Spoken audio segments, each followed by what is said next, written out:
మీ సొంతింటి కలకు అసలైన నేస్తం బీబీజీ ఇండియా. అమరావతిలో నికార్సైన ప్రాపర్టీ కోసం contact 0406903224. Welcome to Suman TV. సాదా బైనామాలపైన తెలంగాణ ప్రభుత్వం ఒక కీలక నిర్ణయం తీసుకునే ఆలోచన చేస్తుంది. ఇప్పటి వరకు సాదా బైనామాల రిజిస్ట్రేషన్కి అడ్డంకిగా ఉన్న అఫిడవిట్ అంశాన్ని ఎత్తివేయాలని ఆలోచిస్తోంది. ఈ అఫిడవిట్ ఆప్షన్ని ఎత్తివేయటం వల్ల సాదా బైనామాల విషయంలో, రిజిస్ట్రేషన్ విషయంలో ఏవైనా ఆటంకాలు ఏర్పడే అవకాశం ఉందా, లేకపోతే అఫిడవిట్ నిబంధన తొలగించడం వల్ల సాదా బైనామాల రిజిస్ట్రేషన్కి మార్గం సుగమం అయ్యే అవకాశం ఉందా? ఈ అంశాన్ని మనతో చర్చించడానికి retired revenue officer Uppala Balaraju గారు లైవ్లో అందుబాటులో ఉన్నారు. బాలరాజు గారు నమస్కారం సార్. సుమన్ టీవీ ప్రేక్షకులందరికీ నమస్తే సార్, ఈ సాదా బైనామాల పైన రిజిస్ట్రేషన్కి ఇప్పటి వరకు అడ్డంకిగా ఉన్న ఈ అఫిడవిట్ని తొలగించే ఆలోచన చేస్తోంది ప్రభుత్వం. దీనివల్ల మేలు జరుగుతుందా, ఏమైనా సమస్యలు ఏర్పడే అవకాశం ఉందా? సాదా బైనామా రాసుకోవడం అనేది ప్రధాన కారణం పేదరికం అండి. ఆ స్టాంప్ డ్యూటీ కట్టలేక, స్టాంప్ డ్యూటీ చేయలేక, అక్కడికి వెళ్ళి రిజిస్ట్రేషన్ చేసుకునే వెసులుబాటు లేక, అర్థం కాక ఈ సాదా బైనామా అనే కాగితము రాసుకున్నారు. ఇది పేదల వరకే పరిమితమైంది. ప్రభుత్వం కూడా నిర్ణయం అదే తీసుకుంది. అంటే 2.5 ఎకరాల మెట్ట భూమి, 5 ఎకరాలు ఈ భూమి అన్నట్టుగా కొంత లిమిటేషన్స్ పెట్టింది ల్యాండ్. ఈ ఏదైతే మీరు అంటున్నారో ఈ సాదా బైనామా రెగ్యులరైజ్ చేయడానికి అమ్మిన వ్యక్తి ద్వారా అఫిడవిట్ మాకు అభ్యంతరం లేదు అనే మాటకు ఇవ్వటం వల్ల ప్రయోజనం ఉందా, లాభం ఉందా, నష్టం ఉందా అని అంటే పని మాత్రం ముందుకు జరగడం లేదండి. ఆ కండిషన్ పెట్టడం వల్ల ఏమైతుందంటే అమ్మిన వ్యక్తి యొక్క తల్లిదండ్రులు ఇప్పుడు జీవించి ఉన్న వ్యక్తులు ఏమంటున్నారంటే, మా నాన్న తెలవక అమ్మిండని కొంతమంది అయితే, మాకు ఇన్ఫర్మేషన్ లేదు అని కొంతమంది అంటే, మా సంతకాలు లేవని కొంతమంది అంటా ఉన్నారు. ఇవన్నీ దృష్టిలో పెట్టుకొని ఇవన్నిటినీ కాదని ఎవరైతే కొనుగోలు చేసి కబ్జాలో ఉన్నారో ఆయన పేరు మీద కావటానికి అమ్మిన వ్యక్తి సాదా కాగితం మీద రాసి అమ్మిన వ్యక్తి ద్వారా ఒక అఫిడవిట్ దాఖలు చేయాలి అనేది ప్రభుత్వం గతంలో నిర్ణయించుకున్నది. ఈ రోజు మనకు పత్రికల ద్వారా, రకరకాల మీడియా ద్వారా వస్తున్నది ఏంటంటే, అడ్వకేట్ జనరల్ ఆఫ్ తెలంగాణ ఆయన ఒపీనియన్ కావచ్చు, లేకపోతే గవర్నమెంట్ వర్షన్ కావచ్చు, ఏదైనా కావచ్చు, దీనివల్ల లక్షలాదిగా పెండింగ్ ఉన్నట్టు దాదాపు 9,880,080 అప్లికేషన్స్ వచ్చినట్టయితే అందులో చాలా అతి తక్కువనే అప్రూవ్ అవుతున్నాయి. కాబట్టి ఇలాంటిని తొలగించడం వల్ల అన్రిజిస్టర్డ్ డాక్యుమెంట్లు మనం చాలా వరకు రెగ్యులరైజ్ చేసుకోవచ్చు అనే ఉద్దేశంతో తొలగిస్తానంటుంది. దీనివల్ల చాలా పొరపాట్లు జరిగే ఆస్కారం ఉంది. తర్వాత వారే ఇప్పుడు సిటీలో అంటే కొంచెం నాలెడ్జ్ ఉన్న వ్యక్తులు ఉంటారు. ఆ సంతకం ఫోర్జ్ అయిందా అనేది చెక్ చేసుకోగలుగుతారు. ఆ తర్వాత ఇచ్చేటప్పుడు కూడా ఆలోచించే ఇస్తారు. గతంలో ఈ అఫిడవిట్ నిబంధన ఎందుకు తీసుకొచ్చారు సార్? అఫిడవిట్ నిబంధన తీసుకురావటం వల్ల ఏం కల్పించాలనుకున్నారు? అంటే భవిష్యత్తులో ఎటువంటి వివాదాలు లేకుండా చేయాలనుకున్నారా? వివాదాలు లేవు దీని కాదు. మా నాన్న అమ్మిండు వాస్తవం, నేను అమ్మింది నిజం.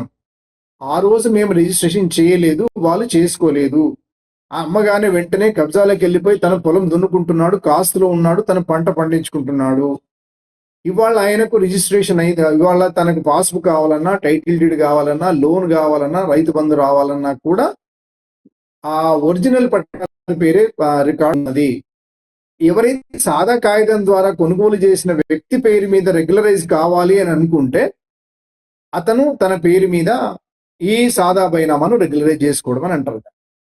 దాంట్లో భూభారతిలో సెక్షన్ 6 సబ్సెక్షన్ 1 ద్వారా ఇచ్చినటువంటి వెసులుబాటు ఏంటంటే, మీరు ఎవరైనా కూడా సాదా బైనామాల ద్వారా కొనుగోలు మీరు మీ పేరు మీద రెగ్యులరైజ్ చేసుకోవచ్చు అన్నప్పుడు, మా నాన్న అమ్మలేదని ఒకరు, మా భర్త అమ్మలేదని ఒకరు, మా తప్పుడు ధృవీకరణ, తప్పుడు పైసలు ఇచ్చారు, ఇవన్నీ ఆగిపోవడం వల్ల ముందుకెళ్ళట్లేదు. అంటే మేము అమ్మిన మాట వాస్తవమే అని వాళ్ళకి అఫిడవిట్ ఇచ్చినట్టయితే వాళ్ళ పని జరిగిపోతుంది అనేది ప్రభుత్వ ఉద్దేశం. కానీ అది ఇవ్వడం లేదు. ఎవరు కూడా అఫిడవిట్ ఇవ్వడానికి ముందుకు రావడం లేదు. కాగితం కదవడం లేదు. తర్వాత ప్రాసెస్ అంతా ఆగిపోయింది. అఫిడవిట్ తొలగించడం వల్ల ఇప్పుడు ఈ సమస్యలు ఏవి రావు కదా సార్? అంటే గతంలో అమ్మిన వ్యక్తి, ఫర్ ఎగ్జాంపుల్ మా నాన్న అమ్మేసి ఉంటాడు, మా తాత అమ్మేసి ఉంటాడు భూమిని, మా నాన్న అభ్యంతరం వ్యక్తం చేయడానికి కానీ, నేను అభ్యంతరం వ్యక్తం చేయడానికి కానీ అవకాశం లేదుగా ఇప్పుడు, ఒకవేళ అఫిడవిట్ రద్దు చేస్తే. మీరు సాదా బైనామాకి సంబంధించిన అఫిడవిట్ అవసరం లేదు అని అంటే అతను కోర్టుకు వెళ్తాడు. మా నాన్న రాసిచ్చిండు, మా తాత రాసిచ్చిండు, అమ్ముకలు తిరగగానే ఆయన కబ్జాలకు పోయిండు, అది నేను కరెక్ట్ కాదంటున్నా, అని అన్నప్పుడు ఏమన్నదంటే, నువ్వు అమ్మినట్టుగా నువ్వు అఫిడవిట్ ఇస్తే ఆయన కొనుగోలు చేసినట్టు అని గతంలో గవర్నమెంట్ స్టాండ్. ఇప్పుడు ఏమంటుందంటే అతని ద్వారా ఏ రకమైన హామీ పత్రం కానీ, లేకపోతే అఫిడవిట్ కానీ, లేకపోతే నిరభ్యంతర ధృవీకరణ పత్రం కానీ, ఏదని ఎన్ఓసి అలాంటిది ఏదైనా ఇస్తేనే కొనుగోలు చేసిన వ్యక్తి పేరు మీద మేము రెగ్యులరైజ్ చేస్తామనే స్టాండ్ నుంచి ఇప్పుడు ఆయన ఇవ్వకున్నా కూడా మేము రెగ్యులరైజ్ చేస్తాము అనే దాని మీద ఉన్నాం. నేను కోర్టుకు వెళ్ళొచ్చుగా, మా తాత అమ్మిన విషయం నాకు తెలియదని. నేను వెళ్తా, మీరు వెళ్ళొచ్చు. తిరుమల రెడ్డి గారి తండ్రి గారు మీకు తెలియదు. ఇప్పుడు మీరు 40 ఏళ్ళు ఉన్నారు. మీరు ఏదో 15 పన్నప్పుడు మీ నాన్న అమ్మిండు, మీరు పెద్దగారు, భూమి విలువ పెరిగింది. నేను అంత శాంతి కాము నిజాయితీగా ఉండవలసిన నాకు అవసరం లేదు. మా నాన్న తప్పు చేసిండు, బతుకున్న కొడుకులు తండ్రి తప్పు చేస్తేనే ఒప్పుకుంటలేరు. ఎప్పుడో చిన్నప్పుడు చేసిన మిస్టేక్ నేను వైష్ ఆల్రెడీ అవన్నీ అంటే అది జరుగుతుంది స్కోప్ ఉంది, ఇది జరగడానికి కూడా స్కోప్ ఉంది. అంటే ఇప్పుడు వాళ్ళని పిలిచి సాదా బైనామాలో అఫిడవిట్ ఎత్తివేత వల్ల పెద్ద ఒరిగే ఉపయోగం ఏమీ లేదు, జరిగే ప్రయోజనం ఏమీ లేదు. ప్రయోజనం లేదు అని అనలేము, కాకపోతే కొంత ప్రాసెస్ అవుతుంది. కొన్ని ఇప్పుడు చాలా ఉన్నాయి కదా, ఇప్పుడు కొన్ని లక్షలు ఉన్నాయి, 11 దాదాపు 11 లక్షల ఎకరా సర్వే నంబర్లు పెండింగ్ ఉన్నాయి, 9 లక్షల అప్లికేషన్లు ఉన్నాయి.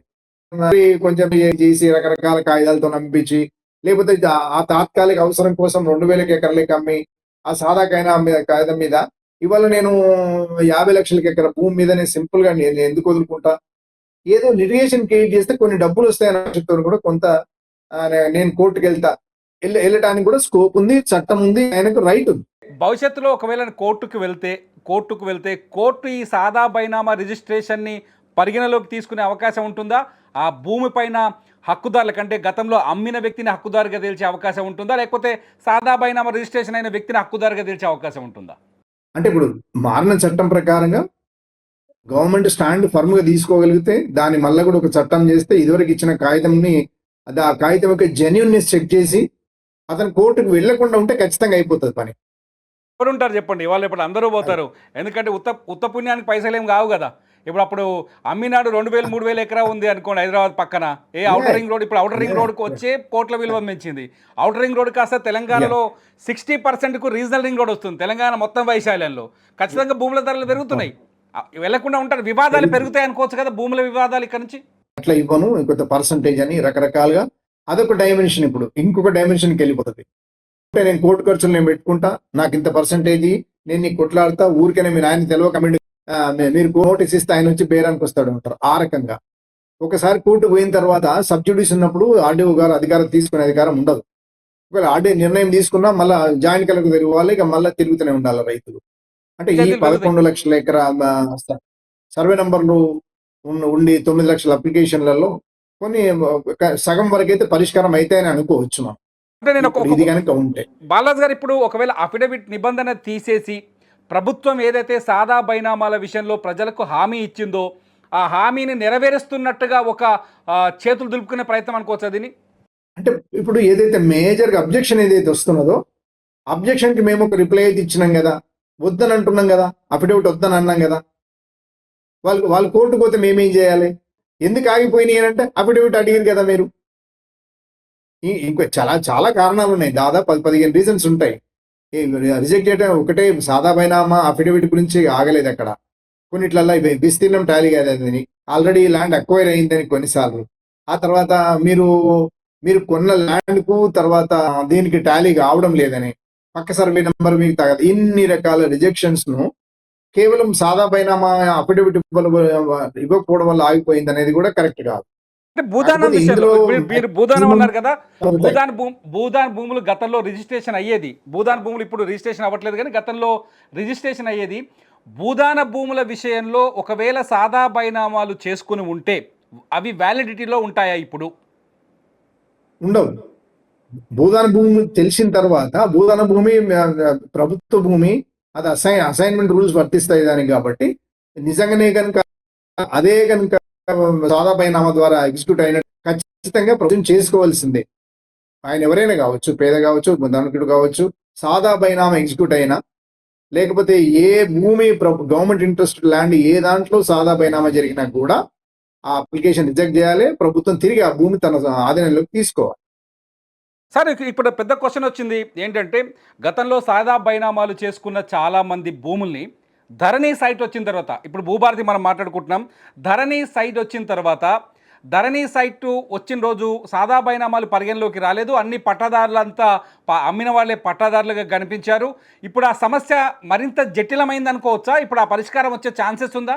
అంటే ఇప్పుడు ఇష్యూ డోల్ రూమ్స్లోకి వెళ్ళిపోతున్నట్టు నిజంగానే ఎప్పుడైనా కూడా ఇప్పుడు అందుకనే ఫస్ట్ నేనేమన్నా నామా రాసుకోవడానికి పేదరికమే కారణం. ఏంటంటే వాళ్లకు మాట మీద నమ్మకం.